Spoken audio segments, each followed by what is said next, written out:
अभी तक के जो कुछ भी हुआ उनमें वॉलमारे और वोल्सीना का बहुत नुकसान हुआ। टाइटन्स का किया हुआ इंसानियत के ऊपर ये हमला काफी ज्यादा यादगार रहेगा, जिसमें वॉलमारे और वोल्सीना तो कुछ भी नहीं बल्कि शिगानसीना पूरी तरह से तबाह हो चुका था। तभी हमें एक सीन दिखाया जाता है जहाँ पर डॉक्टर येगर निकलते एक रथ से और हम देखते हैं कि ये एरन का सपना होता है, जिसमें उसके पिता एक इंजेक्शन लेते हैं और उन्हें इंजेक्शन देने की कोशिश करते हैं, जिसमें हमें वो चाबी भी दिखाई जाती है जिसका मिस्ट्री अभी तक है। और ये सब की वजह वो चाबी है, इसीलिए वो उसका पापा उसको इंजेक्शन दे रहा था जबरदस्ती। तभी उसकी आंख खुलती है तो मिकासा कहती है तुमने बहुत बुरा सपना देखा था, चलो हटाओ, खाना बांट रहे सभी, हम चल के खाना खाते हैं। और हाँ, वहाँ पर अपने आप पे काबू रखना, अपने आप को अनकंट्रोल मत करना, ठीक है? हाँ ठीक है, चल रहा हूँ, चिंता मत करो। बाहर में सबको खाना बांटा जा रहा था। खाने की कमी की वजह से लोग आपस में लड़ाई कर रहे थे। तभी आर्मन आता है और हम देख पाते वो पहले से इन तीन का खाना इंतजाम करके रखा था, एक एरन को और एक मिकासा को देता है। वो एरन बहुत ही ज्यादा गुस्से में होता है और वो उस खाने को फेंक देता है और कहता है आखिर कब तक हम ये कचरे वाली जिंदगी जीते रहेंगे, वो हमसे ज्यादा ताकतवर है, इसका मतलब ये नहीं कि हम उसका कुछ बिगाड़ नहीं सकते।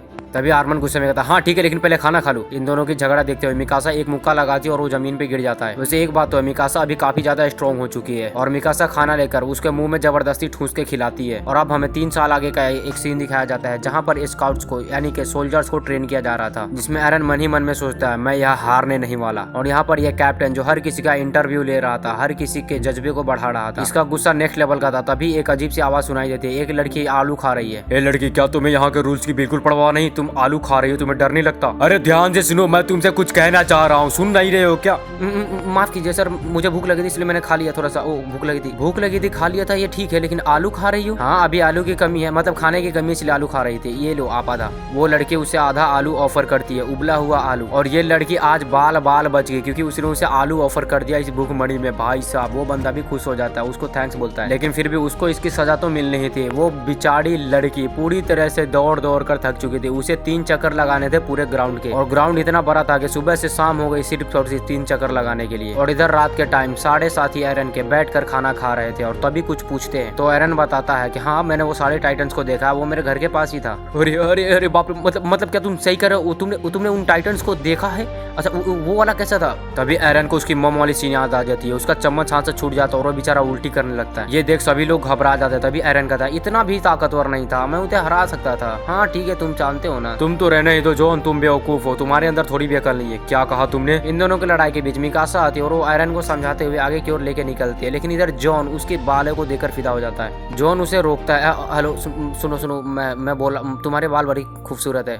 ठीक है थैंक यू, मैं जा रहा हूँ। ओके। अगले दिन हमें दिखाया जाता है सभी लोग ट्रेनिंग कर रहे हैं, वो लटकने वाला ट्रेनिंग, तभी सो उससे मारे जाएंगे। अब इधर एरन कर ही नहीं पा रहा था, बेचारे को बहुत ज्यादा मार खानी पड़ रही थी। तभी आर्मन पीछे से कहता है तुम कर लोगे एरन, चिंता मत करो, तुम बहुत स्मार्ट हो। लेकिन बेचारा एरन वो इसको कर ही नहीं पा रहा था। भाई साहब पूछो ही मत यार, वो पट्टी उट्टी लगा रखा था, उसका पूरा सर फट गया था, वो कर नहीं पा रहा था। इसलिए हमें आगे की ट्रेनिंग दिखाई जाती है जहाँ पर वो सब ट्रेन कर रहे थे। ये है जॉन, ये एक कैप्टन है, वो क्या बोलो यार, यहाँ पे ट्रेनिंग चल रही है ना वो नेक्स्ट लेवल की, मिकासा के साथ सबको ये और छोड़ो हटाओ, बात नहीं बताऊंगा मैं। देखो कुछ सीन को मैंने काट दिया क्योंकि वहां पर कुछ मजा नहीं आता, इसलिए हम देखते हैं कि सभी लोग अब पास हो चुके हैं और अब उन लोगों को ड्यूटी के हिसाब से उन्हें 3 भाग में डिवाइड करा जाएगा, वॉलमारे, वोल्सीना और शिगानसीना, जिसमें है मिलिट्री पुलिस जो लोगों की रक्षा करती है। उसके बाद है स्काउट्स जो टाइटन्स को मारकर उससे अपना हक वापस लेती है। उसके बाद है एमपी पुलिस जो के एकदम मतलब क्या बोलते हैं उसको, राजा के पास रह के काम होता है ना वो वाला। इसमें से ज्यादातर बच्चे बोले तो एरन, मिकासा हो गया, आर्मन हो गया, ये सब एमपी में आते हैं, मतलब सुकून की लाइफ जी सकते हैं ये लोग, लेकिन फिर भी ये लोग सुकून की लाइफ नहीं चाहते थे। उन लोगों ने स्काउट्स को चुना और सीधा दीवार की ओर चले गए क्योंकि उन्हें अपने टाइटन से हक जो छीनना है। और सारे कैनन, तोप, बारूद, जितने भी बोले बंदूक सब लेकर एरन पूरी तरह से रेडी हो चुका था। अभी हम देख पाते उसके पीछे से एक बिजली कड़कती है और वो टाइटन फिर से बाहर आता है। चारों तरफ सन्नाटा छा चुका था। वो टाइटन जितना बड़ा था, कोलोसल वाला, जो पिछली बार इतना बड़ा नहीं आया था, सबके ऊपर डेंजरस वाला हमला हुआ था। कोनी बच जाता है क्योंकि वो उसे कंट्रोल करना आता, लेकिन उसका एक साथी नीचे गिर चुका था क्योंकि उसके सट में चोट लगा था। तभी हम देख पाते हैं लड़की आगे की ओर बढ़ती है और उसे बचा लेती है, जिसमें एरन भी साथ दे रहा होता है। लेकिन इधर एरन को उसका पास्ट याद दिलाया जा रहा था, वो उसे खाया जा रहा था। तभी एरन आगे की ओर निकलता है और उसका गुस्सा पूरा 7वें आसमान तक पहुंच चुका था। वो पूरी स्पीड में जाता उस टाइटन के गर्दन पर क्योंकि उसे गर्दा उड़ाना था। और वो उस टाइटन को मारने के लिए जैसे कि उसके गर्दन की ओर बढ़ता है, वो टाइटन अचानक से भाप छोड़ने लगता है। तभी एरन दूसरी साइड से होकर जाता है और उसके गले के जैसे ही करीब पहुंचता है वो टाइटन्स और भी ज्यादा गर्म हो चुका था और भी ज्यादा स्पीड से भाप छोड़ने लगता है। फिर भी एरन मारने की कोशिश करता है, तभी वो टाइटन अचानक से गायब हो जाता है और एरन को कुछ भी समझ में नहीं आ रहा था। वो बेचारा थका हारा हुआ इधर उधर देख रहा था कि आखिर वो टाइटन गया कहाँ। एक दीवार में छेद हो चुकी थी। तभी कौनी कहता है, अरे बाप रे ये सब छेद हो गया, मतलब संभल जाओ वरना सारे टाइटन छोटे छोटे इसके अंदर से आ जाएंगे। इतना कहने के बाद सभी लोग तैयार हो चुके थे, क्योंकि अब जो होने वाला था वो कोई अंदाजा भी नहीं लगा सकता था, क्योंकि अचानक से दीवार के साइड में खड़ी घंटी बजने लगती है और सारे सोल्जर्स रेडी हो चुके थे लड़ने के लिए और टूटी दीवार से टाइटन्स अंदर आ रहे थे। इसीलिए कुछ लोग कैनन्स का इस्तेमाल करके टाइटन्स के ऊपर हमले किए जा रहे थे। टाइटन्स के परखच्चे उड़ रहे थे, लेकिन टाइटन्स इतने खतरनाक थे कि वो अपने आप को दोबारा हील कर सकते थे। इधर आर्मन का हाथ कांप रहा था, वो ढंग से गैस भी फ्यूल भर नहीं पा रहा था। दरअसल टाइटल की महामारी इस लेवल की बढ़ चुकी थी कि वो आधे शरीर के साथ भी चल सकते थे। टाइटल्स टूटे गेट के जरिए अंदर तक आ चुके थे और इधर हमारे देश का राजा, क्या बोलते उसको, मिलिट्री, अरे एमपी पुलिस का लीडर बोलते ना उसको, वो आराम से बैठ के चेस खेल रहा था और शराब पी रहा था और आराम से जीत के जश्न में कुछ मिठाइयाँ खा रहा था मीठे मीठे। और वो कहता है, हमें क्या भाई, स्काउट्स जो है ना हमारी हिफाजत के लिए। तभी एक बंदा आता है और कहता है, सर जरूरी जानकारी देनी है, टाइटन्स अंदर की ओर घुसे जा रहे हैं और वो हमारे इधर ही आ रहे हैं, स्काउट्स खतरे में है और हमारी एमपी मिलिट्री भी।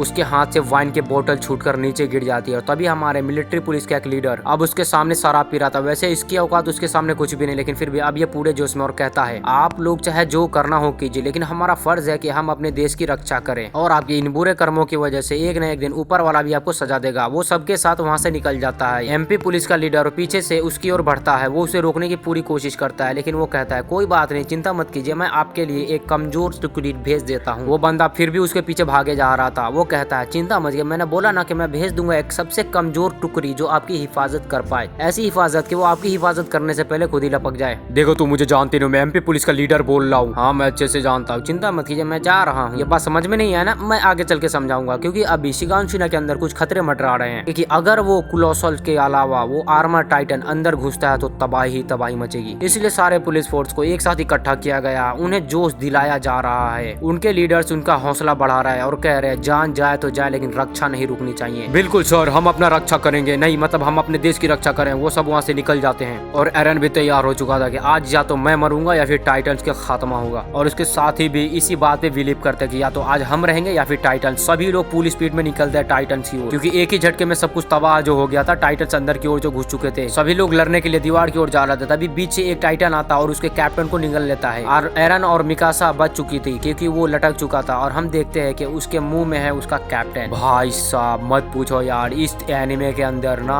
एक दूसरे की जान की कोई परवाह ही नहीं करता। सब थर थर थर थर कांप रहे थे, थर थर थर थर थर थर थर। एरन को कुछ भी समझ में नहीं आ रहा था कि भाई साहब यहाँ पे चल क्या रहा है। वहाँ से वो सभी भागते हैं क्योंकि वो खतरे में था, लेकिन एरन उसे मारने के लिए आगे की ओर बढ़ता है और उसका पैर फिसलता है, वो गिर जाता है। और कुछ टाइटन ऐसे थे जो खाने के चक्कर में लोगों के रस्सियां पकड़कर घींच देते थे और खड़े खड़े निगल लिया जाता था उन लोगों को। ये सब देख आर्मन के पैर थरथरा रहे थे, उन्हें कुछ भी समझ में नहीं आ रहा था। एरन के पैर और हाथ गए थे और इधर टाइटन्स लोगों को मारकर खाए जा रहे थे। भाई साहब यहाँ पे चल क्या रहा था। आर्मन ये सब सोच ही रहा था, तभी उसके पीछे से एक बुढ़ा टाइटन आता है और एरन का पीछे से शर्ट पकड़कर वो अपने मुंह में डाल लेता है उसको और वो टाइटन आर्मन को खा जाता है। तभी हम देख पाते हैं कि एरन का आंख खुला हुआ है और वो अपना बचपना देख रहा है, जहाँ पर आर्मन कहता है, देखो इस किताब में लिखा है समंदर बहुत बड़ा है, वहाँ पर नमकीन पानी है और समंदर इतना बड़ा है कि वहाँ का पानी कभी खत्म नहीं होता और ना ही नमक। एरन गुस्से में उठता और कहता है, जब तक मैं समंदर नहीं देख लेता तब तक हार नहीं मानूंगा। वो भी उस टाइटन के मुंह में घुस जाता है और वो आर्मन का हाथ पकड़ लेता है और उसे निकाल कर बाहर की ओर फेंक देता है। भाई साहब, और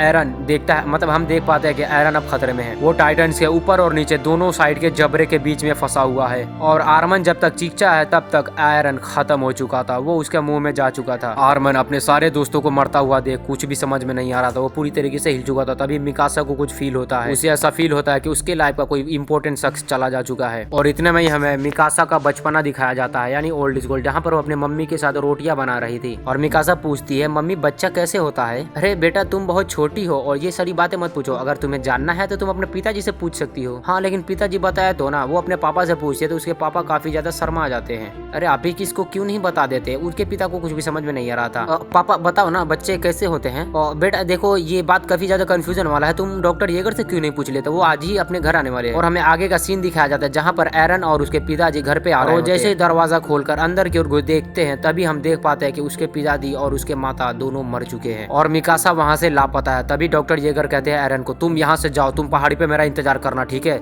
मेरी एक एक बात को दोहराओ, मैंने तुम्हें क्या कहा सुन रहे हो एरन? लेकिन एरन तो थर थर कांप रहा था, सॉरी मतलब शांत हो चुका था, उसे कुछ भी समझ समझ नहीं आ रहा था, क्योंकि मिकासा को तो उन लोगों ने किडनैप करके ले गए थे, वो इसे बेचने वाले थे। वो जालिम जो गए थे इस बच्ची को उठाने के लिए, उनके मम्मी पापा को भी मार दिया इन्होंने। हंसते खेलते परिवार को इन जालिमों ने छीन लिया था। उनकी मम्मी को मारते समय उनकी मम्मी एक ही बात कह रहे थे, मिकासा तुम यहाँ से चली जाओ, लेकिन मिकासा काफी छोटी थी इसलिए उसे कुछ भी समझ नहीं आ रहा था। उनके पिताजी को भी मार दिया गया और उनकी मदर को भी मार दिया गया। तभी इतने में एरन अंदर की ओर आता है और वो कहता है माफ कीजिएगा, मैं रास्ता भटक चुका हूँ। तभी मुझे आपका घर दिखा और बाहर बारिश भी हो रही है। तभी वो आदमी कहता है उसे अंदर की ओर ले लो, चिंता मत करो, वो हमारा ही शिकार है। अरे बेटा ठीक है, तुम्हें अपना ही घर समझो, तुम अंदर की ओर आ सकते हो।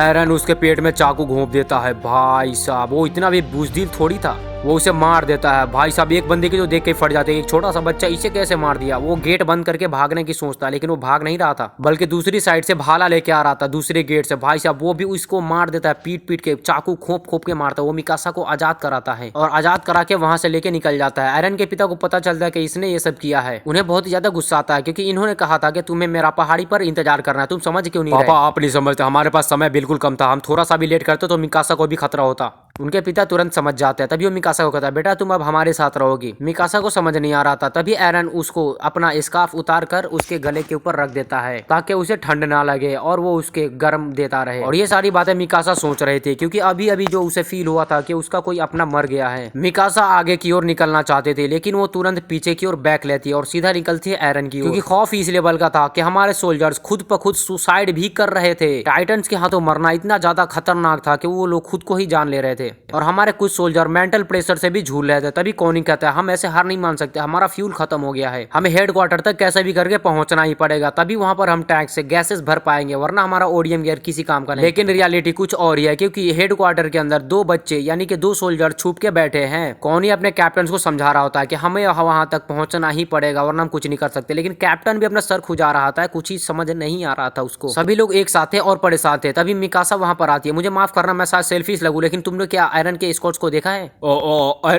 आयरन का तो नहीं पता, लेकिन हमने आर्मन को ढूंढ लिया, वो रहा। और हम देखते हैं कि आर्मन बहुत ही ज्यादा उदास, वो एकदम खतरनाक भूत वाले मुंह लेके बैठा हुआ था। अब वो मिकासा को सारी सच्चाइयाँ कैसे बताएगा कि उसने एरन को कहाँ कहाँ देखा था। मिकासा मैच्योर थी, इसलिए वो समझती है कि जो हुआ उसे भूल जाओ, इसमें तुम्हारा कोई दोष नहीं है, ये सब मामूली बात है। मेरे से मेरे मम्मी पापा छीन ले गए और मेरे से वो सारे अपने भी छीन ले गए जो हमारे अपने थे, और इसीलिए हमें आगे बढ़ना होगा। हमें अपने सारे दुख दर्द को भुलाकर एकता होकर आगे की ओर बढ़ना होगा। आर्मन रो रहा था और वो कहता है एरन मेरी वजह से मरा हुआ, मैंने अरमन को बचा नहीं पाया, मैं बचा नहीं पाया। बोला ना, इसमें तुम्हारी कोई गलती नहीं है, सबके पास ओडियम गियर है और सबके गैस कम है। मैं जा रही हूँ अकेले हेडक्वार्टर तक, और मेरे साथ अगर तुम सब आना चाहो तो आ सकते हो, क्योंकि ये हमारी जिंदगी की आखिरी लड़ाई है। या तो हम सब जिंदगी भर टाइटन से खौफ खाते हुए जीते रहे, या फिर टाइटन्स को भी पछाड़ डाले। हाँ बिल्कुल, मैं भी यही चाहता हूँ। हम सब आगे की ओर बढ़ेंगे और हम सब जीतेंगे, बिल्कुल जीतेंगे। हाँ ठीक है, तो तुम सब अब मेरे पीछे आओगे। हम सब आगे की ओर बढ़ रहे हैं, हेडक्वार्टर जा रहे हैं अपना गैस भरने। मिकासा के इस मोटिवेशनल स्पीच की वजह से सारे सोल्जर्स के अंदर जान आ चुकी थी। सारे सोल्जर्स अब अपनी जान को हाथ पे रखकर सीधे निकलते, सर पे कफर बांधते हुए। सुनो सोरू, तुरु तुरु तुरु तुरु, अरे मेरा मतलब सुनो सारे सोल्जर्स, हम सब आगे की ओर बढ़ रहे हैं, हमारा ही मकसद है इसे मारना, और ये मेरा ऑर्डर है, और मेरे ऑर्डर की नाफरमानी करना मतलब गुनाह है, तुम समझो। और कैप्टन का ऑर्डर मिलता है, सारे सोल्जर्स आगे की ओर निकलते हैं, जिसमें कॉनी सबसे आगे होता है। और मिकासा का फ्यूल स्पीड से खत्म हो रहा था, ये एरन देख रहा है। अरे क्या बोलो यार, आर्मन और एरन एक ही नाम जैसा लगता है ना, इसलिए कभी कोई गलत बोल देता हूँ। मिकासा आगे की ओर बढ़ रही है, तभी उसका फिसल जाता है। हाँ ओडियम गियर फिसलता है, और उसके ओडियम गियर के फिसलते ही वो बिचारी नीचे की ओर गिर जाती है। लेकिन तुम्हें सोचकर ही हैरानी होगी कि उसका फ्यूल खत्म होने से पहले, यानी कि उसका गैस खत्म होने से पहले वो नीचे गिरता है, और अफसोस की बात है कि वो जिंदा बच जाती है। एक तो भाई साहब उसका बचपना याद आ गया था, ऊपर से एरन खत्म हो गया, उसका पूरा परिवार खत्म हो गया, एरन का परिवार, उसका अपना परिवार, और आर्मन ही सिर्फ बचा है। और वो बेचारी अपने बचपन की यादों में खोते हुए कैसे जी रही वो ही जानती है। तुम इसको फील नहीं कर सकते भाई, रहने दो, तुम्हारे अंदर उतना पेशेंस नहीं है। वो अभी अभी एक लंबी स्पीच देखा है मोटिवेशन वाली, लेकिन यहाँ पर बेचारी रो रही है। उसे पता है कि उसका पेन कितना बड़ा है, उसे पता है कि एरन उसके लिए क्या मैटर करता था, उसे पता है कि उसकी लाइफ में एरन का क्या रोल था, उसे पता है कि एरन उसके लिए कितना इंपॉर्टेंट था। और इतना ही नहीं, मिकासा को जब उसका पूरा बचपन याद आता है, वो कुछ अपने बिताए लम्हों को याद करती है, तभी उसके पीछे से एक टाइटन आता है जो दूसरे टाइटन को मारने लगता है। और बड़ी अजीब बात है कि एक टाइटन आखिर दूसरे टाइटन को मारेगा ही क्यों, जबकि वो हैंड टू हैंड कॉम्बैट भी जान रहा था। मिकासा उसके देखकर शौक हो जाती है, आखिर एक टाइटन दूसरे टाइटन को मार रहा है, वो भी एक खूंखार टाइटन।